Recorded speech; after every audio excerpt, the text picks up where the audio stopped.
नमस्कार, मी विशाल परदेशी. News 18 Lokmat special मध्ये आपलं सगळ्यांचं स्वागत. लडाखमध्ये अद्यापही भारत आणि चीन दरम्यान वातावरण निवळलं नाहीये. एकीकडे चर्चेच्या फेऱ्या सुरू असतानाच चीनकडून एलओसीवर युद्ध सराव केला जातोय. भारतावर दबाव टाकण्यासाठी चीनने ही चाल खेळली आहे. पण भारतीय सैन्य कोणतंही आव्हान परतवून लावण्यास सज्ज आहे. भारताने नुकतंच ब्रह्मोस या अत्यंत घातक मिसाईलची सागरात चाचणी घेतली आहे. हा चीनसाठी सूचक इशारा होता. चीनने भारताविरोधात कोणतं षडयंत्र रचलंय, त्यासाठी भारताने कोणती रणनीती आखली आहे, चीनची नाकाबंदी करण्यासाठी अमेरिका आणि तैवान याने कोणता प्लॅन आखलाय, या सगळ्या प्रश्नांचा वेध घेणार आहोत ऑपरेशन डार्क नाईट मध्ये.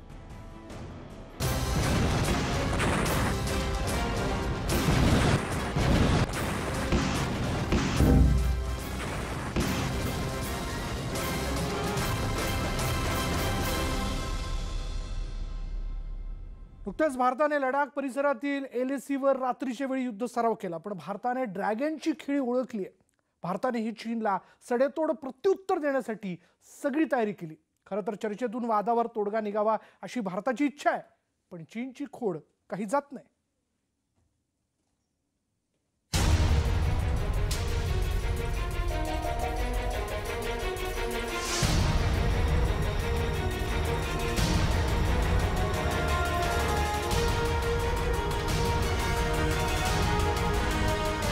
एलएसी परिसरात चीनच्या सैन्याचा युद्ध सराव.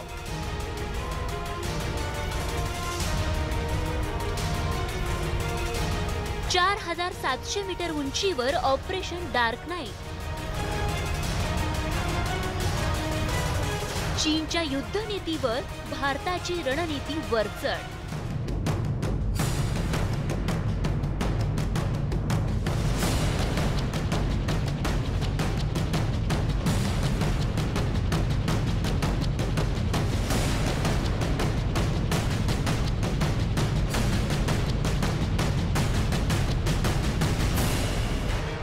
लडाखच्या उंच डोंगरांवरती पारा घसरू लागल्यामुळे चीनच्या सैन्याची पाचावर धारण बसली आहे. शी जिनपिंग यांच्या पीपल्स लिबरेशन आर्मीनं थंड तापमानासमोर आता गुडघे टेकलेत.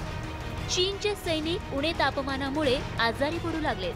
पण असं असतानाही चीनी सरकारकडून पूर्व लडाखमध्ये हिवाळ्यातही टिकून राहण्याच्या दृष्टीनं तयारी केली जातीये. चीन सैन्यानं लडाखच्या डोंगराळ भागात युद्ध सराव सुरू केलाय. भारतावर मानसिक दबाव टाकण्याची ही चीनची खेळी मानली जातीये. भारतावर मानसिक दबाव टाकण्याची ही चीनची खेळी मानली जातीये. लष्कराची वाहनं डोंगराच्या दिशेनं निघाली आहेत. लॉन्चरमधून एका पाठोपाठ एक रॉकेट डागलं जात आहे. डोंगरावर धुराचं साम्राज्य पसरलंय. ड्रोन हवेत झेपावत आहेत. होय, पूर्व लडाखमधील एलएसीवरचा वाद मिटवण्यासाठी भारत आणि चीन दरम्यान अनेक वेळा चर्चा झाली, पण अद्यापही त्यावर तोडगा निघालेला नाहीये. याच पार्श्वभूमीवर नुकतंच चीनने एलएसी लगत जोरदार युद्ध सराव केलाय. चीनचं सरकारी वृत्तपत्र असलेल्या ग्लोबल टाइम्सच्या दाव्यानुसार या युद्ध सरावात 90% अत्याधुनिक शस्त्रांचा वापर करण्यात आलाय. लाल सेनेचं ऑपरेशन डार्क नाईट. 4,700 मीटर उंचीवर पीएलएच्या तिबेट थिएटर कमांडनं युद्ध सराव केलाय. रात्रीच्या वेळी युद्धाचा सराव चीनी सैनिकांनी केलाय. विशेषतः चीनच्या सैन्याने अंधारात हा युद्ध सराव केलाय.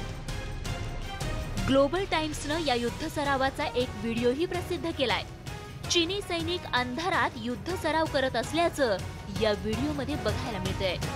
या व्हिडिओत ड्रोन विमानांच्या मदतीनं हल्ला करताना दिसतंय. चीनी सैन्याचं रॉकेट फोर्स जोरदार हल्ला करून एक डोंगर नष्ट करत असल्याचं या व्हिडिओ दिसतंय. चर्चेच्या आडून भारतावर दबाव टाकण्यासाठी चीनकडून ही चाल खेळली जातीये. पण चीनचे हे मनसुबे कधीच पूर्ण होणार नाहीत. भारताचे परराष्ट्र मंत्री एस जयशंकर यांनी चीनला तसे खडेबोल सुनावले. सीमेवर जवानांची संख्या वाढवून चीनने पूर्वीच्या कराराविरोधात पाऊल टाकलंय. दोन्ही देशांमध्ये तणाव असताना अशी भूमिका घेतल्यास 15 जून सारखी परिस्थिती निर्माण होतीये. अशा धोरणांमुळे केवळ चर्चा फिसकटते असं नाही, तर 30 वर्षांच्या संबंधांवरही त्याचा परिणाम होतोय, असं विधान परराष्ट्र मंत्री एस जयशंकर यांनी केलंय. चीनच्या हालचालींवर भारतीय सैन्यानं बारीक लक्ष ठेवण्यास सुरुवात केली आहे.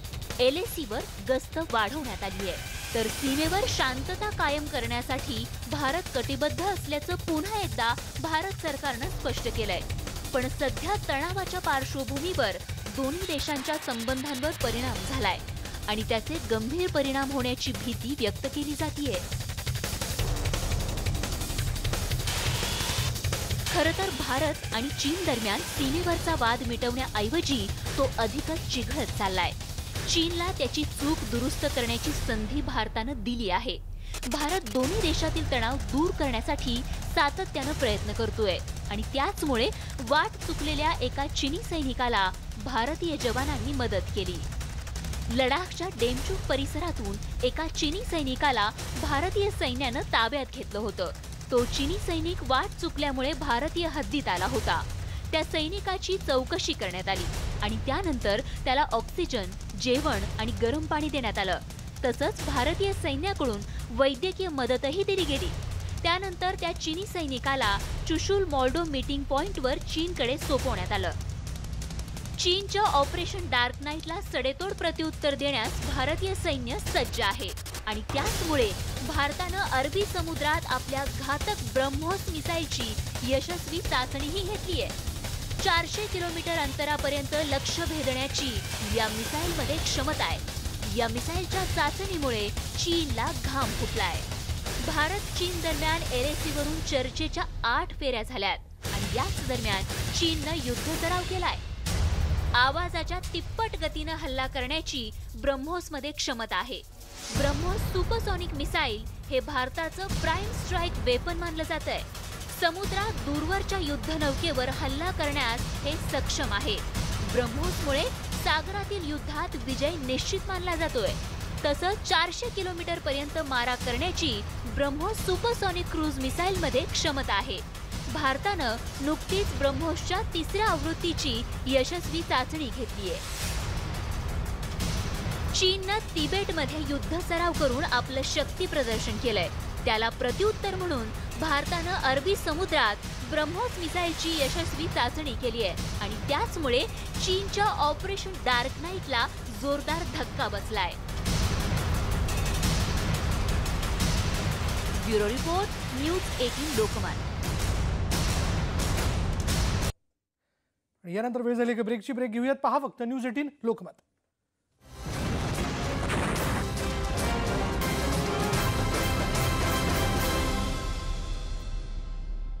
ब्रेक नंतर बघूया चीनने लडाखमध्ये कोणतं षडयंत्र आखलं होतं हे आत्ताच आपण पाहिलं. आता आपण पाहणार आहोत चीन आणि तैवान दरम्यानच्या संघर्षाची कहाणी. चीनने भारताप्रमाणेच तैवानच्या कुरापती काढण्यास सुरुवात केली. खरं तर तैवानवर कब्जा करण्याचा चीनचा डाव आहे.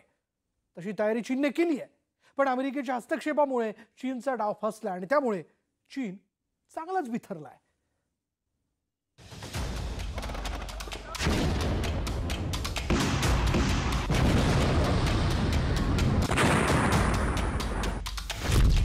महायुद्ध भडकवण्याचा चीनचा प्रयत्न, तैवानवर आक्रमणाची चीनची तयारी, चीनचं ऑपरेशन डार्क नाईट.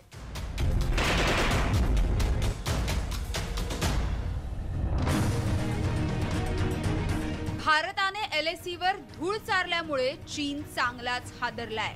अमेरिकेच्या आक्रमकतेमुळे चीनच्या पायाखालची जमीनच सरकली आहे. जपान पासून तैवान पर्यंत चीनची नाकाबंदी करायला सुरुवात झाली आहे. चहूबाजूनं कोंडी झाल्यामुळे आता चीनचा तिळपापड झालाय. चीनचे राष्ट्रपती शी जिनपिंग यांनी काही दिवसांपूर्वी आपल्या सैन्याला युद्धासाठी तयार राहण्याचं आवाहन केलं होतं. तैवानवर हल्ला करून चीन जगभरात आपला दबदबा निर्माण करू पाहतोय, पण त्यामध्ये त्याला यश येणार नाही. 台湾问题纯属中国内政，不容任何外来干涉。任何以台制华、挟洋自重的企图，都注定是死路一条。 तैवानवर कब्जा करण्याच्या मनसुब्याने चीनला पछाडलंय. त्यामुळे चीन आता अवघ्या जगाला तिसऱ्या महायुद्धाच्या खाईत ढकलण्याच्या तयारीत आहे. चीनने एकाच वेळी अनेक वादही उकरून काढले. चीनने लडाखमध्ये LACवर भारतासोबत वाद सुरू केलाय. तिकडे दक्षिण चीन समुद्रात चीनची दादागिरी वाढतेय. एवढंच नाही तर तैवान आणि हाँगकाँगशी चीन हातघाईवर आलाय. चीनचे राष्ट्रपती शी जिनपिंग हे माओच्या वाटेवर मार्गक्रमण करत असून आता युद्धाची भाषा बोलू लागले आहेत. देशांच्या सीमांचा विस्तार करण्यासाठी साम दाम दंड भेद अशा सर्व प्रकारच्या मार्गांचा अवलंब आता त्यांच्याकडून केला जातोय. आणि त्याचाच पुरावा म्हणजे तैवान विरोधात चीन अधिक आक्रमक झालाय.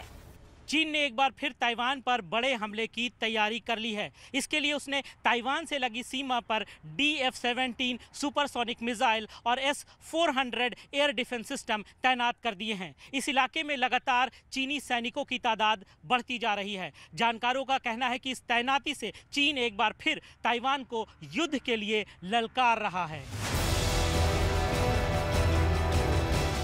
तैवानच्या सीमेलगत चीनी सैन्याच्या हालचालींना आता वेग आलाय.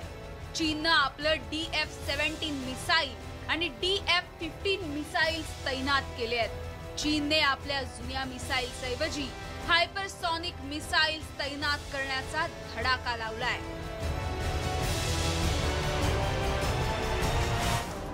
चीनचे DF-17 मिसाईल हे 2500 किलोमीटर अंतरापर्यंत हायपरसॉनिक वेगानं हल्ला करतं.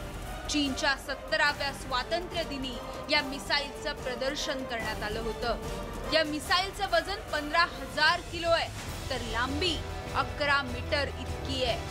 पारंपरिक स्फोटकांसह अण्वस्त्र बॉम्ब वाहून नेण्याची क्षमता या मिसाईलमध्ये आहे.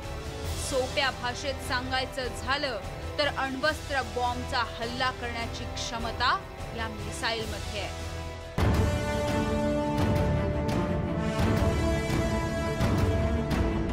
चीनने अलीकडच्या काही वर्षात फुजियान आणि गुआंगडोंग प्रांतामध्ये मरीन कमांडो आणि रॉकेट फोर्स तळ उभारल्याचं सॅटेलाइटने टिपलेल्या छायाचित्रांवरून स्पष्ट झालंय. ही दोन्ही राज्य तैवानच्या लगत आहेत. पूर्व आणि दक्षिण थिएटर कमांड मधील काही मिसाईल तळांचा आकारही दुप्पट करण्यात आलाय. त्यामुळे चीन कोणत्याही क्षणी तैवानवर हल्ला करण्यासाठी तयारीत असल्याचं बोललं जातंय.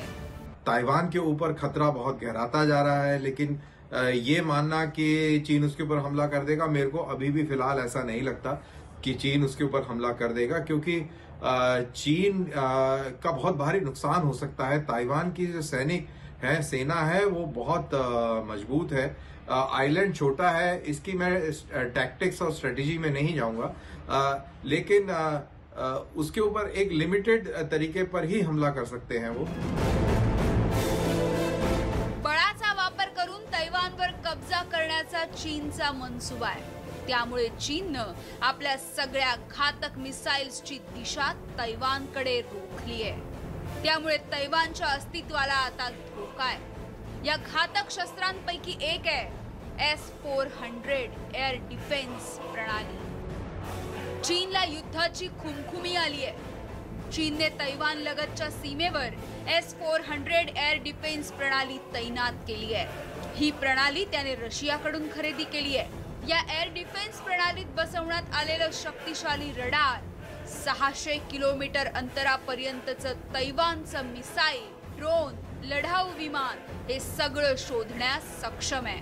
तसंच या S-400 ची रडार प्रणाली अत्याधुनिक, संपूर्ण तैवान त्याच्या कक्षेत आलंय.